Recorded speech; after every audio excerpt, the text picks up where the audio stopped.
Welcome to the Practical Excel 2013 Power Pivot and Advanced Business Intelligence Tools course. By now, you should have finished the companion Practical Excel 2013 Pivot Tables and Pivot Charts course. If you haven't, you should go back and finish it before you move on to this course. If you have finished the first course, you probably think you are a pivot table master. Well, you know a lot more than most Excel users, but there is still much more you can learn. By taking the current course, you will move into an elite group. You will learn a set of skills that are not only highly valued, but are rarely found in Excel users, even in highly competent and advanced Excel users. You can see a basic outline of this course here and how it consists of two main themes. The first theme, getting external data into Excel for analysis, including analysis with pivot tables, has been an important theme for years. It isn't new. Over the years, Microsoft has developed a number of technologies for querying relational databases and importing the results of queries into Excel. Actually, Microsoft has not been the only software developer in this general area, but Microsoft has played a key role and continues to do so. We strongly believe that the Power Pivot add-in will soon be the favorite tool for importing relational and other external data into Excel. However, older technologies, such as Microsoft Query, will probably be used for some time. Therefore, this course includes several upfront videos on older technologies, as well as on the basics of relational databases and queries. These introductory videos are by no means the focus of this course, but they contain background information you should know. The majority of this course is related to the Power Pivot add-in, introduced with Excel 2010. This promises to be the key tool in the future for performing serious data analysis with Excel. You will learn how Power Pivot enables you to import data from various sources into the so-called data model, and how you can use it to relate tables from disparate sources, all within Excel. You will also become familiar with the Power Pivot user interface. This is not difficult once you get used to it, but the presence of a separate Power Pivot window, in addition to the usual Excel window, takes some getting used to. Finally, this course includes a number of videos on DAX, the formula language for Power Pivot. DAX, which stands for Data Analysis Expressions, is the aspect of Power Pivot that has the potential to transform you from a very valuable employee to an absolute star. Beginning DAX formulas can look straightforward, even easy, but they can become extremely complex. This is why DAX experts are so valuable. They can use DAX to create pivot table reports, often exactly the pivot table reports their companies really need, that would be impossible to create without an advanced knowledge of DAX. Admittedly, this course provides only a head start on DAX. But if you are serious about data analysis in Excel and want to become a star in your company, you will be headed in the right direction. Then you can do what any good analyst does. You can learn more on your own. The important thing is that you will then have the knowledge to keep up with Microsoft's future advances in data analysis tools.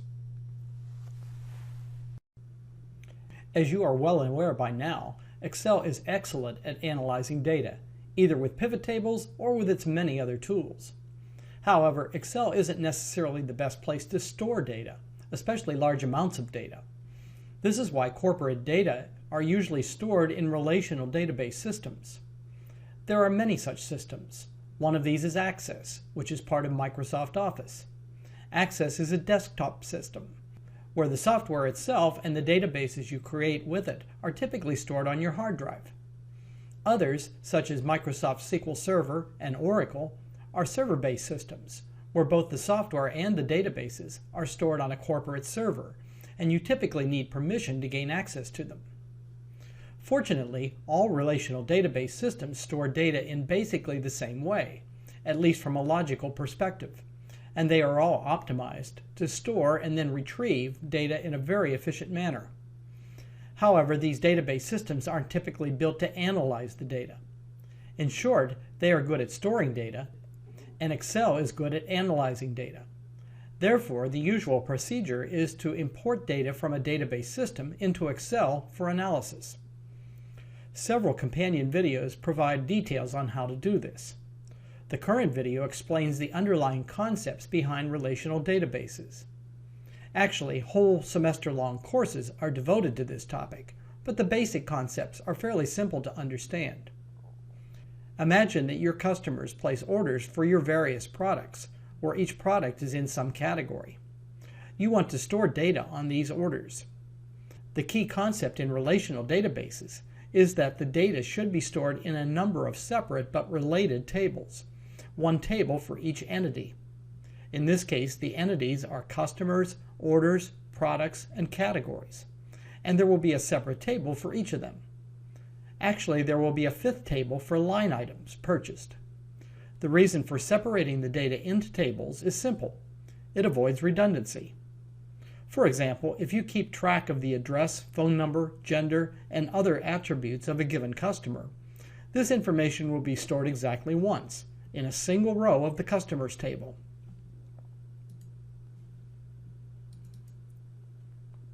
Here is a typical customers table, shown in Access. Here are the other tables.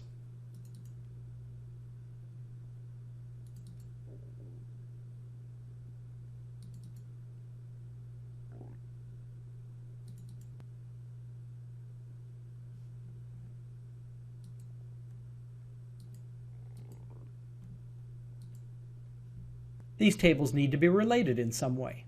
For example, if you want to know information about a customer who placed a given order in the Orders table, you need to be able to look up this information in the Customers table. The relationships are accomplished with primary and foreign keys. A primary key is a unique identifier.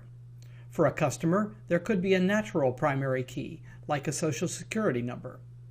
However, a simple auto number primary key is often used, where the customers are numbered 1, 2, and so on, and the ordering has no intrinsic meaning. Actually, the auto numbers in the customers table start with 1001, but this makes no difference at all. For example, Will Thompson is customer 1002. Then for all orders placed by Will Thompson, there is a field in the orders table that lists 1002. Here is the orders table. This customer ID field contains the foreign keys. It relates the two tables. I will filter so that I see only Will Thompson's orders.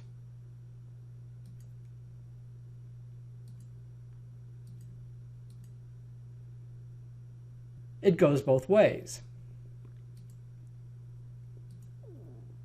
If you see the foreign key 1009 in the orders table, you can go back to the customers table and look for the unique 1009 value of the primary key to see who placed the order.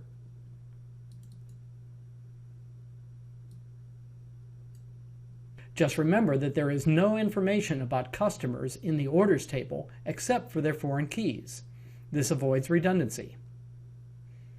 The relationships, as well as the tables and the fields within the tables, are shown best with a relationships diagram as you see here. Each ID field is either a primary key field or a foreign key field. The primary and foreign keys don't have to have the same names, but they often do to avoid confusion.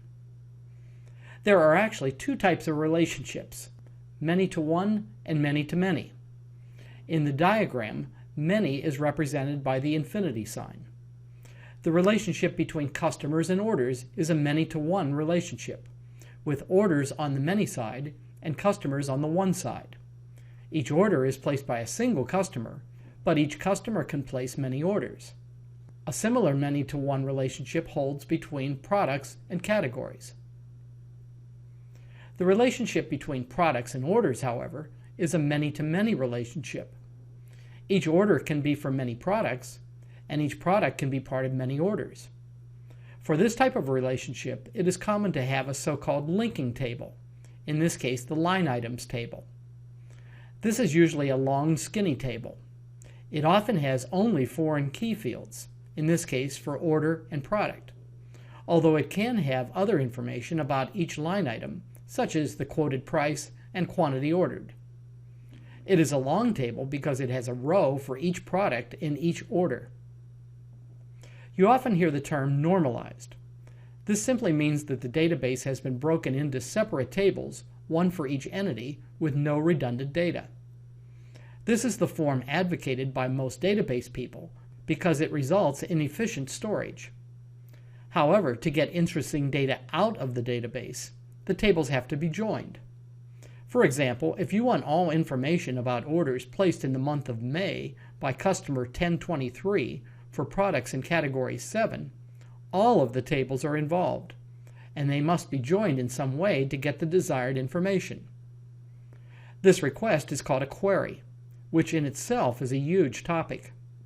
To understand how pivot tables can be built from relational databases, one of the ultimate goals of this course, you must not only understand the relational concepts discussed in this video, but you should also understand queries, at least to some extent. Queries are discussed briefly in other videos in this series. Microsoft Excel is great at analyzing data, either with pivot tables or with its many other tools. However, the data to analyze are often stored somewhere other than in an Excel worksheet.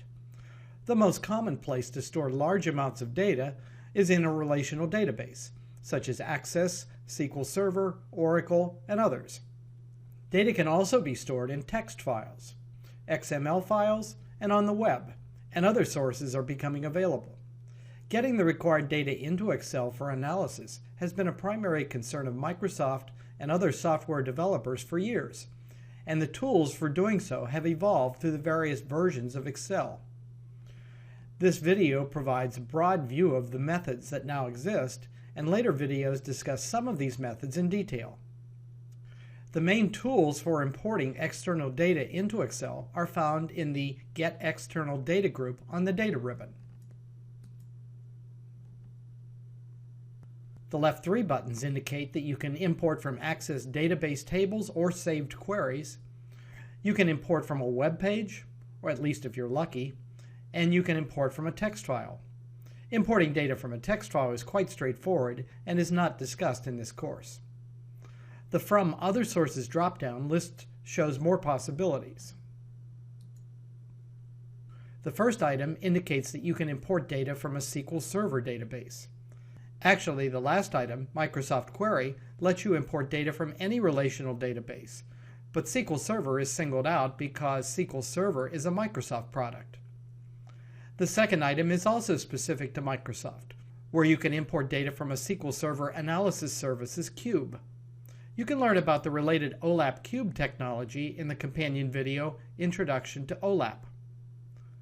The third and fourth items, Windows Azure Marketplace and OData Data Feed, are newer and are discussed in another video in this series. The fifth item lets you import from an XML source.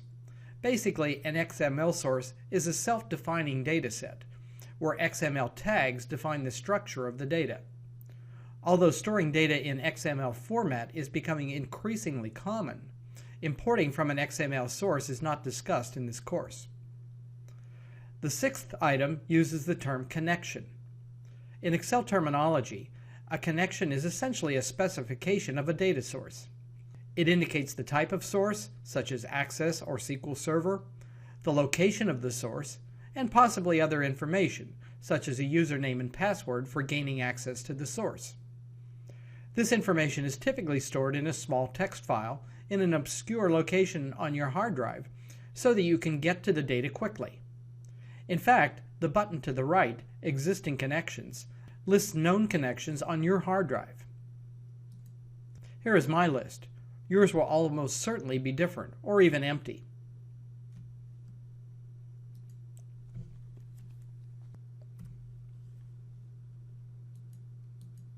Finally, the last item in the From Other Sources list, From Microsoft Query, has been a favorite of many users for years, and it has hardly changed at all over the years.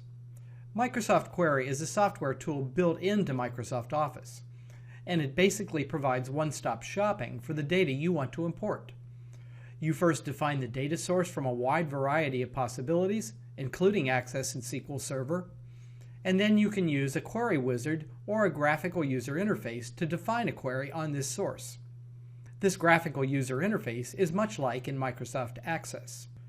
2 other videos in this series explain Microsoft Query in more detail. By the way, if Microsoft Query is not on your list, this is because it wasn't installed when Microsoft Office was installed. If you want to use it, you will have to reinstall Office and make sure to check the Microsoft Query item. Some of these methods allow you to return the data to Excel as a table or as a pivot table. If the imported dataset is relatively small, you might want to return the data as a table and then possibly base a pivot table on this table later on. In other situations, however, the imported dataset can be huge, maybe even extending beyond Excel's 1 million row limit. In this case, your only realistic choice is to return the data as a pivot table. As I mentioned earlier, Microsoft's technology for importing data into Excel keeps evolving. In fact, starting with Excel 2010, there is a new technology, PowerPivot, for managing external data. PowerPivot was not part of Excel 2010, but it is integrated into Excel 2013. As its name implies, PowerPivot provides even more powerful tools for importing and then analyzing data with pivot tables than the pivot table tools you learned in the preceding course. And several later videos illustrate these new PowerPivot tools in detail. In summary, Microsoft recognizes the importance of importing external data into Excel, and it provides a variety of tools for doing so. Some of these, particularly Microsoft Query, are classics that have hardly changed for years, and others, particularly PowerPivot, are newer and much more powerful. Once you understand what these tools can do and how they work, you can decide which of them you want to use. In advanced discussions of pivot tables, you will probably hear the term OLAP sooner or later. This is an acronym for Online Analytical Processing and was created as an alternative to OLTP, or Online Transactional Processing. Each of these refers to a type of database, but they are used for different purposes. An OLTP database is used for day-to-day company operations, such as sales to individual customers. Its purpose is to keep track of individual transactions, so that if, for example, a customer complains about a late delivery, information about that transaction can be found and used to solve the problem. In contrast, OLAP databases were developed for a longer run view. They are designed to allow a company to analyze trends, rather than to respond to individual transactions. Specifically, they are designed to answer the same sorts of questions answered by pivot tables. For many companies, OLAP databases are the key to their data warehouses for business intelligence. They are typically structured around dimensions and facts in a so-called star schema, similar to what you see here. For example, dimensions for a supermarket chain might include customers, products, stores, and dates. And the facts, also called measures, might contain data such as revenue on line item sales. This structure allows the company to break down the facts by any of the dimensions. In fact, pivot tables are used in such analyses. There are at least 2 differences between OLAP databases and Excel datasets for creating pivot tables. First, OLAP datasets are pre-processed for very quick analysis. The results are stored in an OLAP cube file. You can think of this like a Rubik's Cube, where each face of the cube corresponds to a dimension, and each individual subcube of the overall cube contains aggregate results for a combination of categories, such as total revenue for product 3 at store 7 on August 3rd.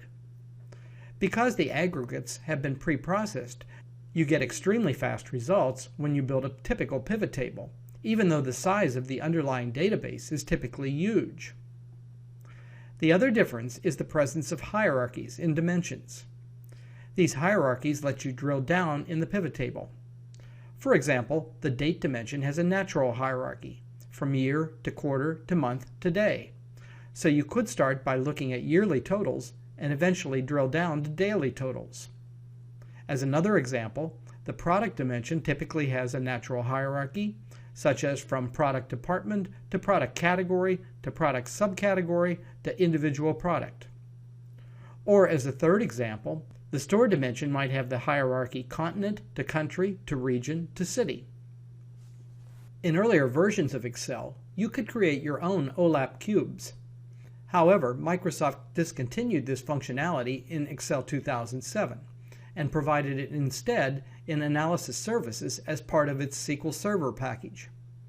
Therefore, if you want to create OLAP cubes, at least with Microsoft software, you have to use SQL Server Analysis Services, abbreviated SSAS.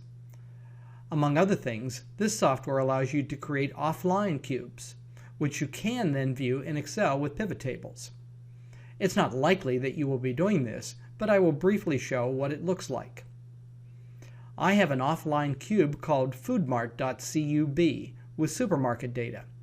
This is not an Excel file, and I can't open it directly in Excel. However, I can create a pivot table from it by using the external data option and browsing for the cube file.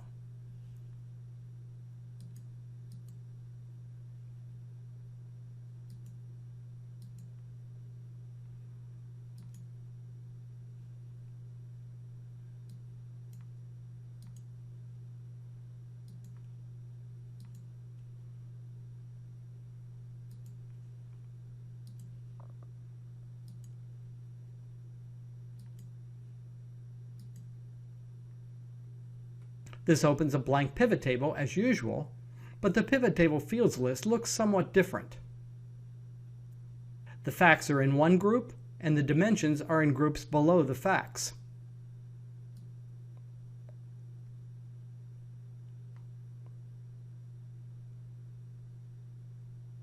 Now there are certain restrictions. Only facts can go in the values area, and only dimensions can go in the other areas. In addition, facts must be summarized by sums. This is because of the pre-processing of the data in the cube file. To show how drilling down works, I will first place revenue in the values area.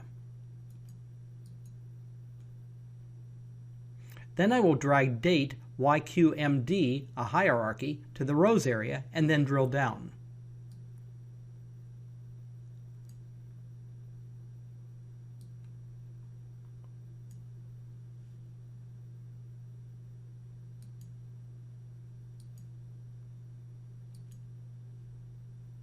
Alternatively, I will do the same with a product full hierarchy.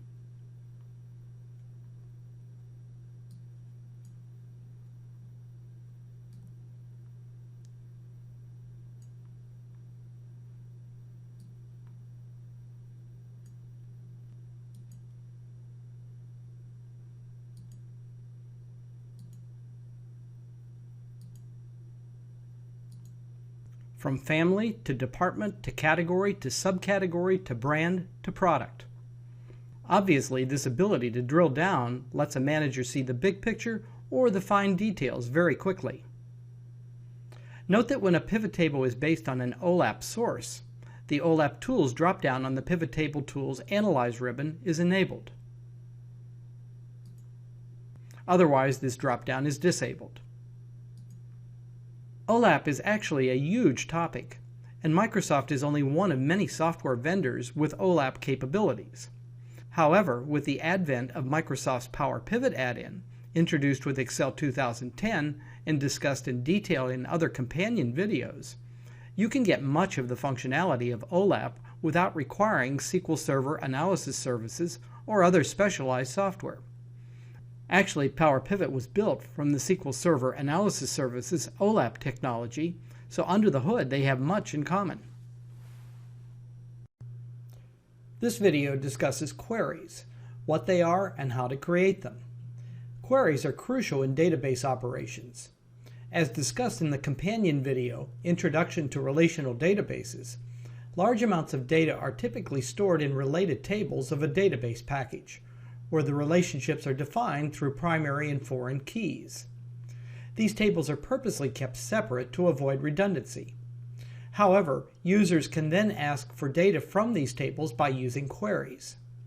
A typical query might be, Find the total amount spent on each product in the seafood department in each of the California stores during April of this year. A typical query such as this one requires information from several tables, so these tables must be joined, at least temporarily, to provide the requested information. As this example suggests, a query requires at least two pieces of information: a list of the tables that contain the requested data, and a list of the fields in these tables that are of interest. Many queries also required a third piece of information, the specification of filters, such as restricting the customer state to California or the product category to be seafood. They might also specify a sort order, such as sorting and decreasing order of total amount spent. Conceptually, you can think of a query being performed as follows. First, the tables that contain the requested data are joined into one large table. Then the list of requested fields determines the columns of this table to return, and the filters determine the rows to return. The exact details of how the database package does this are not important for our purposes. All you have to understand is that the query returns a table of the results you want.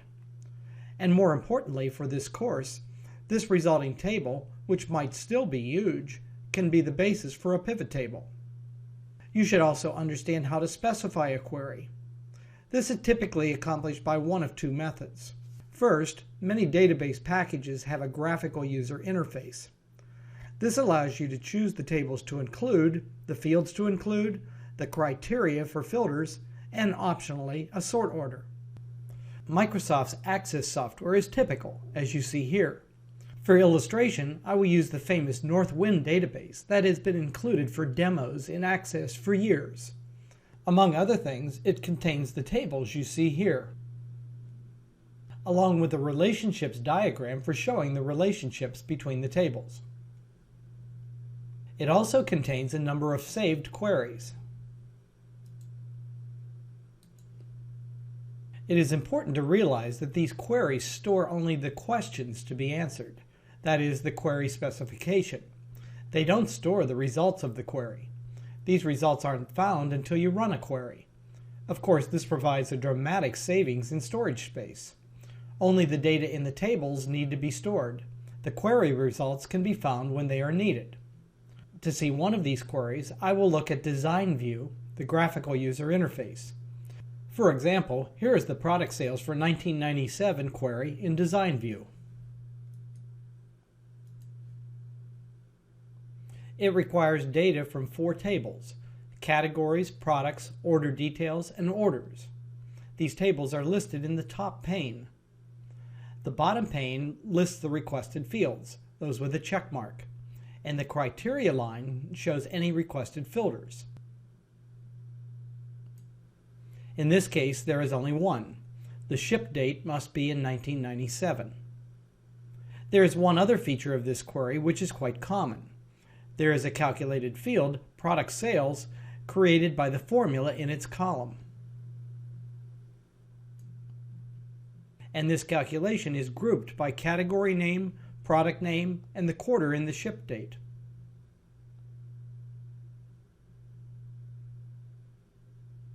In words, a total of product sales will be listed for each product in each category and each quarter.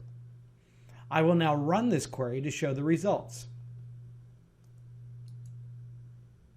As you can see, the result is a table with exactly the information requested. Access isn't the only software package with a graphical user interface for specifying queries. There are plenty of them. Each works similarly, but the details, especially for complex queries, can be difficult to master. Therefore, there is a second way to specify queries that is common to all database packages. This is the so-called language of databases, Structured Query Language, or SQL. Some people pronounce this SQL and others pronounce it SQL.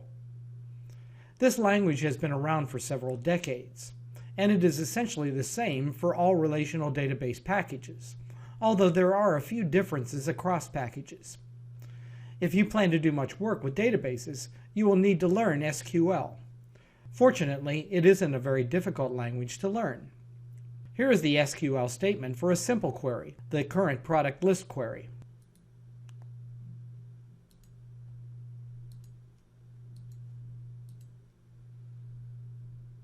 This is a single command, even though it is broken over several lines or clauses. The keywords are capitalized. The select clause lists the fields to return. The from clause lists the tables used. The where clause specifies the filters, and the order by clause specifies the sort order. The select and from clauses are required, the others are optional. Here is the SQL statement for a more complex query, the product sales for 1997 query.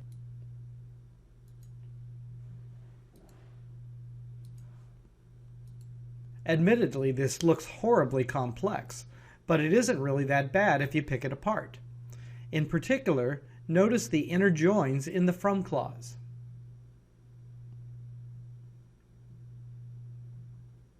These specify how to join the related tables through their primary and foreign keys. This is enough for now. You could take a whole course on creating queries in Access or any other database package, or how to write SQL statements. This is not our purpose. The main point here is that you can base a pivot table on the result of a query, regardless of how this query is created and which database package it comes from. This video illustrates how you can create a pivot table from Microsoft Access data. Because Access stores data in related tables, you should first view the companion video, Introduction to Relational Databases, if you aren't already familiar with relational databases. Also, because you can base a pivot table on an Access saved query, you might also want to view the video, Introduction to Queries. The obvious way to import Access data is through the From Access button, the leftmost button on the data ribbon, and I will illustrate this method here. Through Excel 2010, this option had limited functionality because it only allowed you to import data from a single table or a saved query. Fortunately, this changed in Excel 2013. Now you can import data from multiple tables as well as from a saved query. Importing with the From Access button is straightforward. You first choose an Access database file. I will choose the famous Northwind database that's stored on my desktop.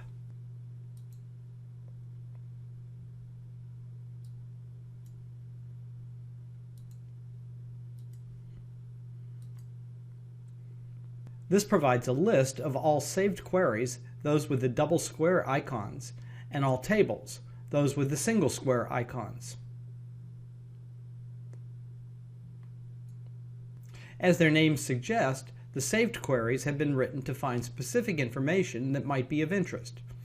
For example, the category sales for 1997 query finds total sales in 1997 for each of the product categories. If you want to base a pivot table on any such data, you can import the corresponding query.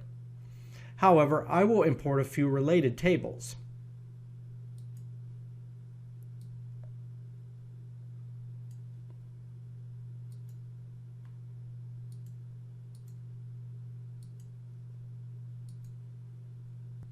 Then it asks whether I want to import the results as a table or a pivot table pivot chart combination. I will choose the pivot table report option and place it on a new worksheet.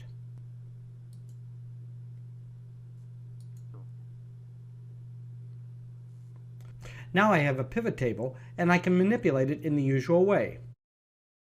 There are several things to realize. First, all of the fields from all of the imported tables are available for the pivot table.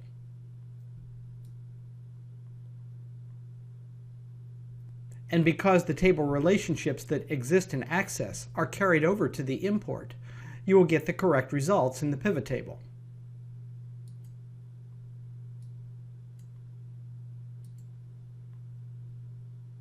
Second, there is a live link from the Access data to the pivot table.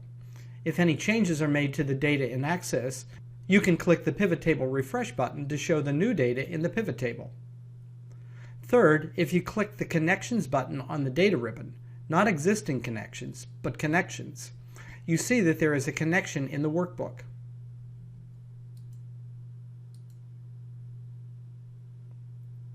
and you can click the bottom section to see where it occurs. If you want to remove the connection, you can do so, but then changes in the access data can't be refreshed in the pivot table. Alternatively, you can click the Properties button to see details about the connection.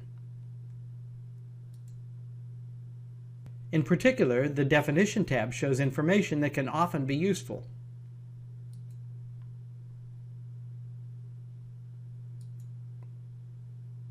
Finally, you can see in the Workbook Connections dialog box that the imported data has been added to the data model. This is new to Excel 2013, and it won't mean much to you at this point, but much more will be said about data models in later videos. In summary, the From Access option is a quick and easy way to base a pivot table on access data, and with the Multiple Table option finally available in Excel 2013, this option is quite useful.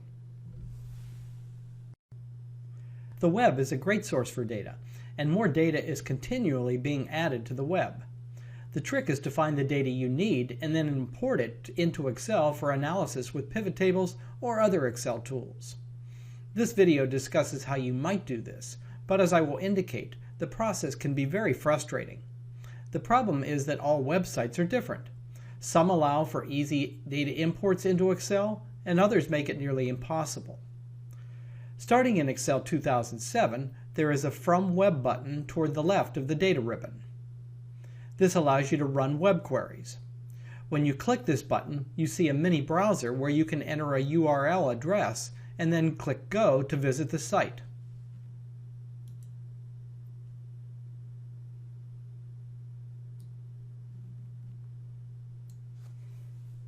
I will paste an address from a currency rates website I found on my regular browser.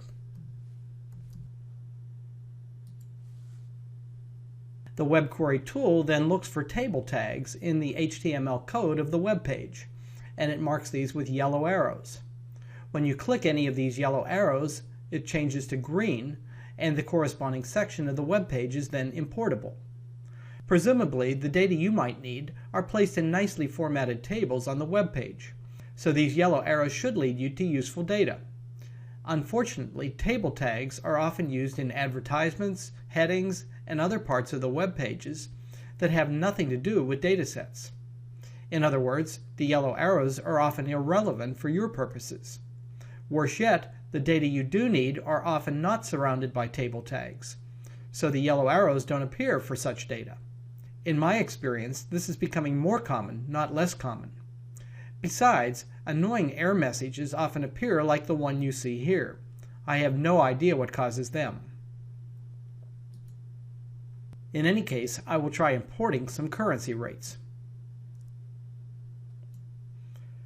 There appears to be only one real table at this site, a table of rates, so I will click its yellow arrow. Before I click the Import button, I will look at Options. These are fairly technical, but if you're familiar with HTML, they should make sense to you. Now I will click Import. You can decide where to place the results. Also, you might want to look at Properties.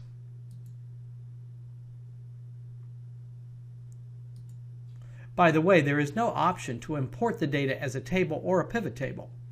This is not surprising, given that the imported data will often not be in the format for a table or a pivot table.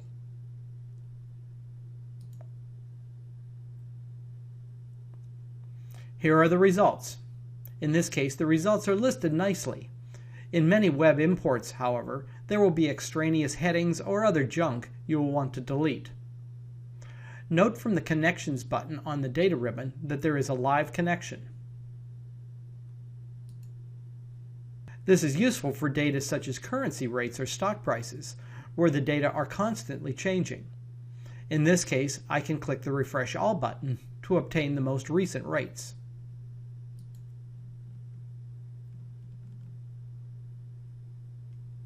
Again, however, my recent experience is that it is fairly difficult to find tables of data with yellow arrows on websites. This means that Excel's web query tool can't be used to import the data you find. So what should you do instead? This depends entirely on the web page. If you're really lucky, there will be a button on the web page that says Import into Excel or some such thing. Alternatively, you can try selecting and copying the data and then pasting it into Excel. This might or might not work. Unfortunately, there are plenty of web pages out there where you will simply be out of luck. This video is the first of two videos that describe how to use Microsoft Query, a software program packaged with Microsoft Office for importing external data into Excel. The Query program has been around for years, and many users consider it the best way to import external data into Excel. That might well change with the introduction of the Power Pivot add-in for Excel 2013, but Query is still worth knowing about. You can access it from the From Other Sources drop-down list on the data ribbon. If this item isn't on your list, the program wasn't installed when Office was installed, so you will need to reinstall Office and make sure you check the Microsoft Query item. Using Query is a three-step process. First, you specify a data source, which is the subject of this video. Second, you define a query on the data source. And third, you return the resulting data to Excel. These last two steps are covered in the next video. To specify a data source, you need to specify the type of data source, which could be an Access database, a SQL Server database, or many other possibilities. You also have to specify the location of the source and possibly other information, including a username and password. Query uses a standard called ODBC, or Open Database Connectivity, developed in the early 1990s, to connect with the data source by using data source drivers, sometimes called providers. These are similar to printer drivers. For example, the driver for Access is a software tool for conversing with Access. The driver for SQL Server converses with SQL Server, and so on. These drivers allow one software program, Query, to connect with a variety of data sources. To illustrate, I will now define a new data source, a connection to the Access Northwind database stored on my desktop. From the Choose Data Source dialog box, I will choose the new data source item and click OK. Keep in mind, however, that if I had already done this in a previous session, the Northwind source would show up in this list, and I wouldn't need to define it again. Also, note the option at the bottom. You might want to use the Query Wizard, and you might not. I will explain these options in the next video. Clicking OK opens the Create New Data Source dialog box. I will first give the source a descriptive name. Second, I will select the driver for Access from the list you see here. Because my Access file has an MDB, not the newer ACCDB extension, I can choose either of two Access drivers. Next, I will click the Connect button to open a third dialog box. This provides a lot of possibilities, but because the Access database is on my hard drive and doesn't require a username or password, all I have to do is click Select and browse for my Northwind file.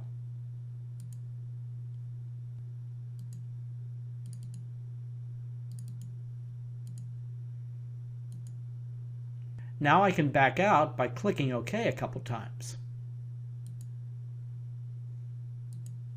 There are other options, such as selecting a default table, but I will ignore them. When I get back to the Choose Data Source dialog box, my new Northwind Access source is in the list. If I close this and reopen it, the source will still be in the list. The information about this data source is actually stored in a small text file in an obscure location on my hard drive. If I click Delete, I see the name and location of this file. Here is what it looks like in Notepad.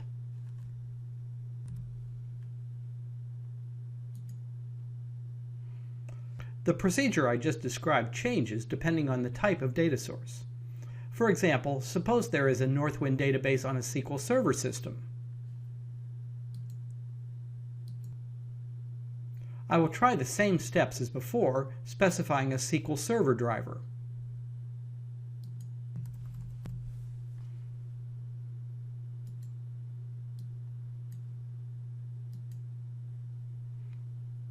When I click Connect, a very different dialog box opens. Because SQL Server is a server-based system, I have to provide the server name and my login information. In this case, my server name is all-in-one,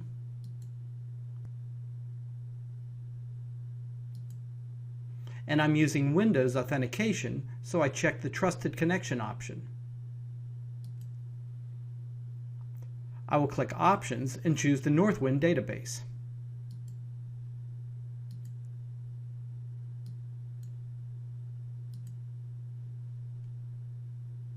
Then I will back out as before.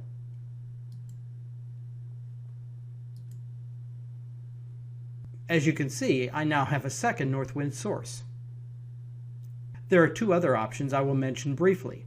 First, if you select the Queries tab in the Choose Data Source dialog box, you can choose from any saved queries you created in a previous session with Microsoft Query. I don't have any yet. Second, the OLAP Cube tab allows you to base the data source on a SQL Server Analysis Services cube, if you have a connection to such a server or an offline OLAP Cube file, which I happen to have on my hard drive.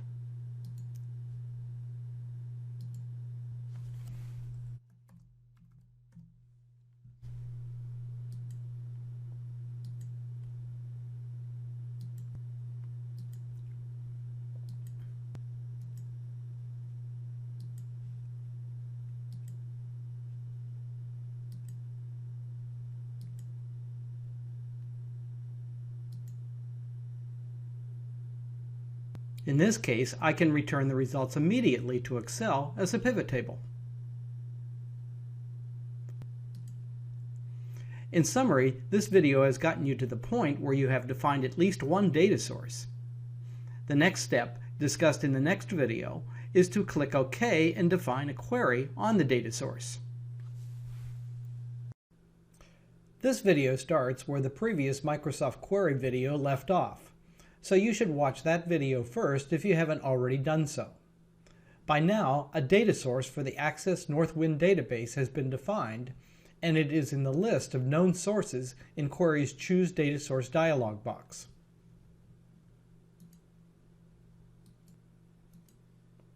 The Northwind database has several tables, each with several fields.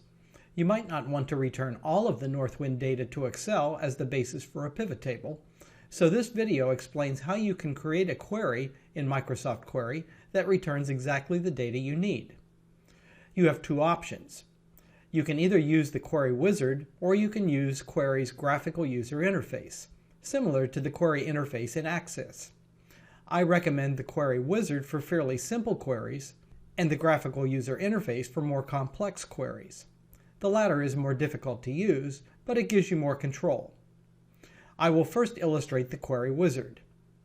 It lets you specify the query by pointing and clicking. It's a bit tedious, but it's easy. I will first select some fields from the various tables, and then I will select filters.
The last step lets me save this query in case I might want to use it again.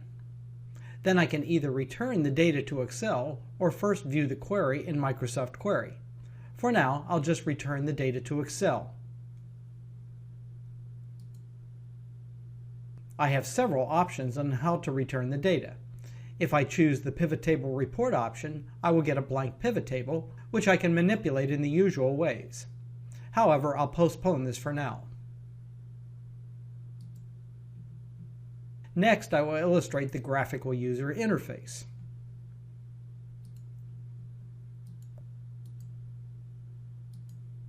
As discussed in the companion video, Introduction to Queries, I have to specify the tables that contain the required data, the fields of these tables I want to return, and filters, or criteria, for determining the rows I want to return. I will keep this illustration simple, but you should be aware that Query has many fairly advanced possibilities. I will first add several tables, which appear in the top pane.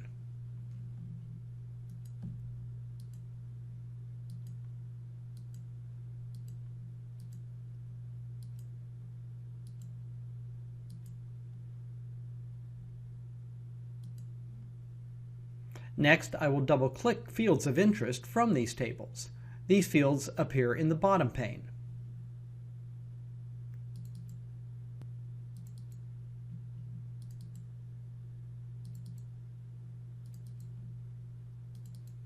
Actually, the results of the query show as well. This could consume excessive amounts of time if the database were really large. So running the query can be postponed by clicking this button, so that it doesn't look pushed in. Then I could run the query by clicking the button to its left. However, this database is small enough that postponing isn't really necessary. Next, I will view a middle criteria pane from the View menu. And I will enter two criteria: that the customer must be in the USA and that the order date must be in 1998.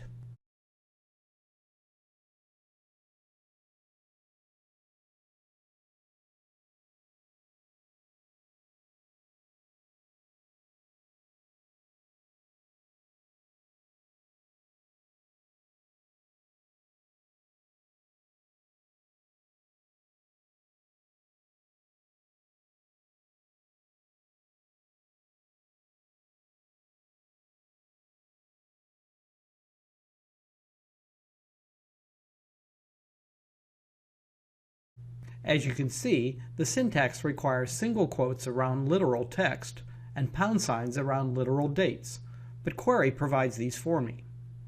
Also, note that the criteria can be based on fields that aren't returned, such as customer country. If you find this user interface to be quirky and difficult to use, as many users including myself do, you can avoid it by creating and saving the query in Access in the first place. Then from the Add Tables dialog box in Query, you can open a view, which is the same thing as a saved query.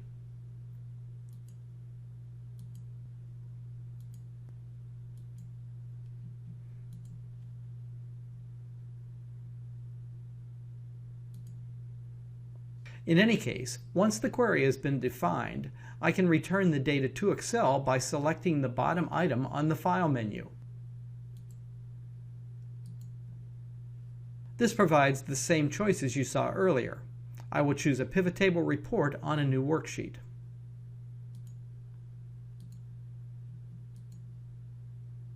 This opens a blank pivot table, and I can manipulate it in the usual way. It is important to realize that the pivot table is connected to the Access source, as I can see by clicking the Connections button on the data ribbon. In fact, I can use this to get back to the query window in case I want to modify the query. To do so, I will go to the Definition tab of Properties and click the Edit Query button.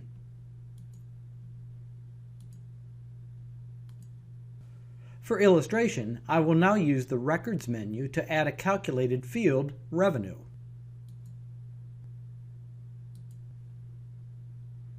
I actually want the sum of revenue for each combination of product and order date.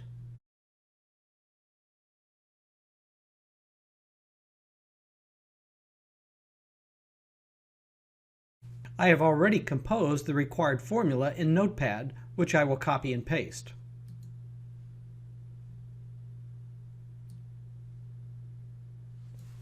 Note that the table name, order details, is required in case the same field name is included in multiple tables. And the square brackets are required because of the space in the table name, order details.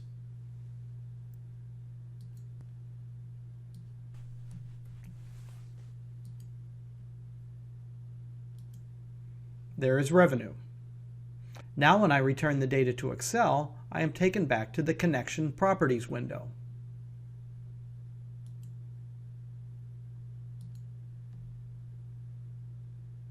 When I close it, the new revenue field is in the fields list. For example, I will break down sum of revenue by category and product.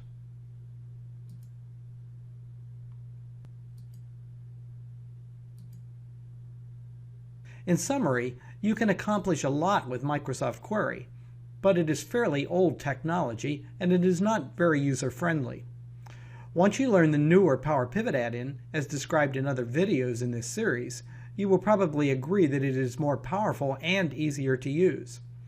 Still, I wouldn't be surprised if people continue to use Microsoft Query for several years in the future. When you create a pivot table from the Insert menu, the top section of the Create Pivot Table dialog box provides two options: getting the data from an Excel table or range, and getting the data from an external data source. Only the first of these has been discussed in videos to this point. The current video discusses the second option. Surprisingly, in my searches on the web and books about pivot tables, I have found very little about this option. There is plenty about using Microsoft Query to import external data as a basis for creating a pivot table, and there is also a lot about using Power Pivot for the same purpose. Both of these technologies, especially Power Pivot, are discussed in detail in other videos in this series. However, basing a pivot table on external data by using the option in the Create Pivot Table dialog box doesn't receive as much attention. When I select the Use an External Data Source option, I must then click the Choose Connection button. This takes me to a list of existing connections. Of course, your list will be different from mine. As you can see, there are 3 possible locations for the connections: in this workbook, on a network, and on this computer. In addition, you can browse for more. The question is what a connection really is, and why this particular list shows up on my computer. Let's just say there are a lot of possibilities, as you can see when I click Browse for More and look at the list of data source extensions.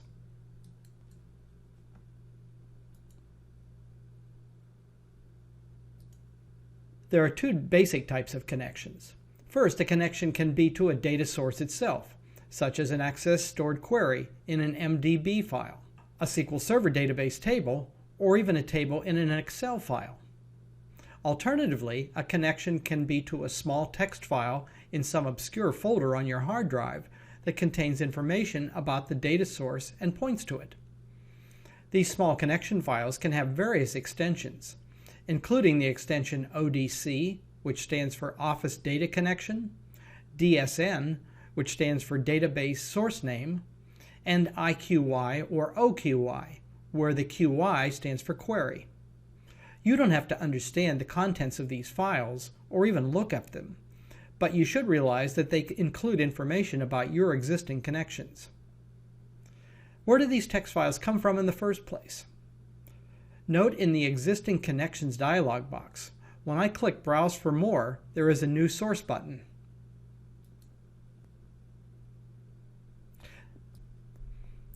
This takes me to a dialog box. Actually, I get to this same dialog box if I choose From Data Connection Wizard in the From Other Sources list on the Data ribbon.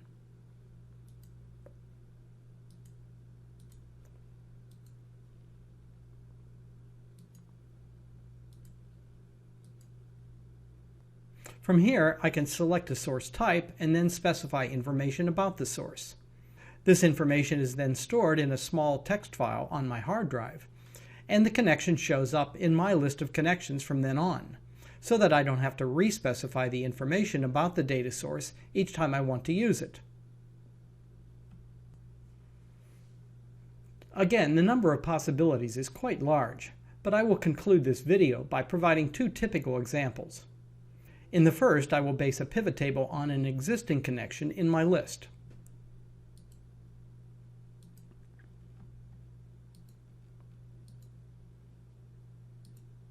This connection is to the Northwind Order Details Extended query stored in the Northwind database file, and the pointer to this information is in a small ODC file which I created earlier. Now all I have to do is choose this connection, and a pivot table opens automatically.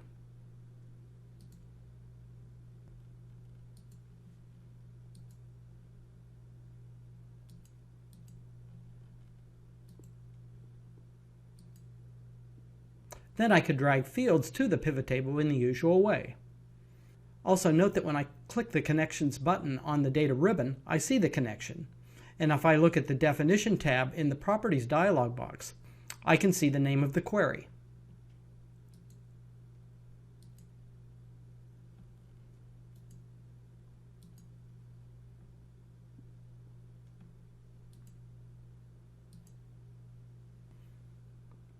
As a second illustration, I will base a pivot table on an Excel table named Orders in another Excel workbook called Customer Orders.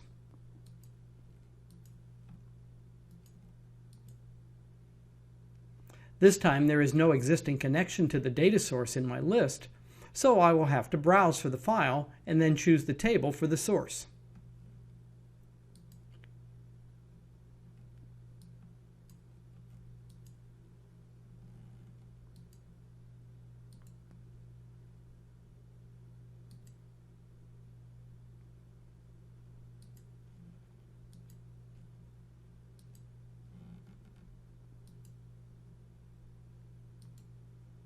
Again, a pivot table opens, and I can manipulate it in the usual way. Also, I can again see information about the connection.